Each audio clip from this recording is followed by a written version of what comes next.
آج آپ سورہ ہود کی آیت نمبر 32 سے ترجمہ اور مختصر تفسیر سماعت کریں گے۔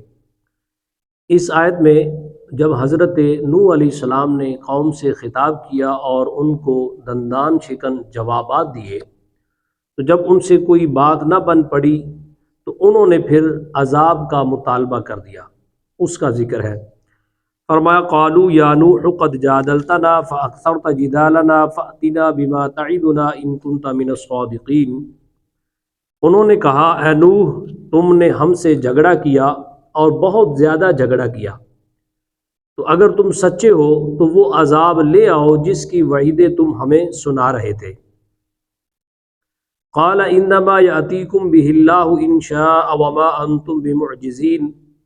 حضرت نوح علیہ السلام نے فرمایا وہ عذاب تمہارے اوپر اللہ ہی لائے گا اگر وہ چاہے گا، اور تم اس کو عاجز نہیں کر سکو گے۔ یعنی عذاب الہی کا آنا یہ ارادہ خداوندی پر ہے کہ وہ چاہتا ہے تو عذاب آتا ہے، تو اگر وہ چاہ لے کہ عذاب دینا ہے تو یہ یاد رکھو کہ اس کے عذاب سے پھر تمہیں کوئی چیز بچا نہیں سکے گی۔ وَلَا يَنفَعُكُمْ نُصْحِي إِنْ أَرَدْتُ أَنْ أَنْصَحَ لَكُمْ إِنْ كَانَ اللَّهُ يُرِيدُ أَنْ يُغْوِيَكُمْ۔ اور اگر میں تمہاری خیر خواہی کرنا چاہوں بھی تو تب بھی میری نصیحت تمہیں فائدہ نہیں دے سکتی اگر اللہ تمہیں گمراہ کرنا چاہتا ہو۔ هُوَ رَبُّكُمْ، وہ تمہارا رب ہے، وَإِلَيْهِ تُرْجَعُونَ، اور اسی کی طرف تمہیں لوٹ کر جانا ہے۔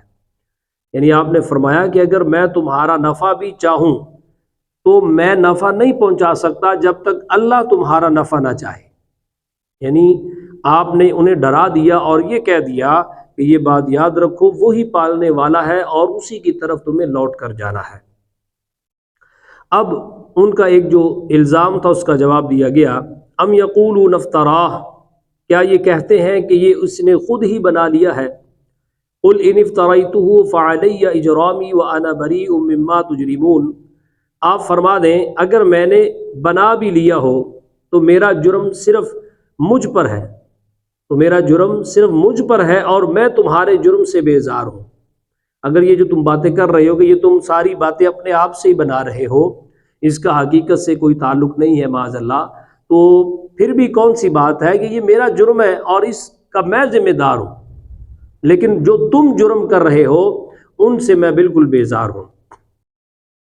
اگلی آیت میں اللہ پاک نے حضرت نوح علیہ السلام کو غیبی خبر عطا فرمائی۔ فرمایا وَأُوحِيَ إِلَىٰ نُوحٍ أَنَّهُ لَن يُؤْمِنَ مِن قَوْمِكَ إِلَّا مَن قَدْ آمَنَ فَلَا تَبْتَئِسْ بِمَا كَانُوا يَفْعَلُونَ۔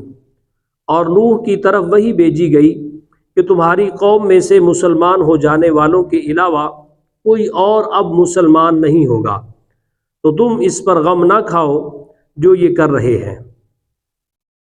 یعنی جتنے لوگ مسلمان ہو چکے ہیں بس اس سے زیادہ اب کوئی مسلمان نہیں ہوگا۔ مفسرین فرماتے ہیں کہ حضرت نوح علیہ السلام کی تبلیغ سے تقریباً 80 لوگ مسلمان ہوئے تھے۔ آپ اندازہ کریں 950 سال تبلیغ فرمائی آپ نے، تو 950 سالوں میں تقریباً 80 لوگ مسلمان ہوئے۔ اور پھر جب اللہ پاک نے وہی بھیجی اور فرمایا کہ تم کشتی تیار کرو اب ان پر عذاب آئے گا، تو 20 سال کا عرصہ لگا، تو ان 20 سالوں میں ایک بندہ بھی مسلمان نہیں ہوا۔ تو یہاں سے پھر آگے آیات شروع ہوں گی جن میں اللہ پاک نے کشتی بنانے کا حکم دیا اور پھر کس طرح قوم نوح پر عذاب آیا، وہ انشاءاللہ میں اگلی آیات میں عرض کروں گا۔ اللہ تعالیٰ ہم سب کو قرآن مجید کا نور نصیب فرمائے، آمین ثم آمین، والسلام علیکم۔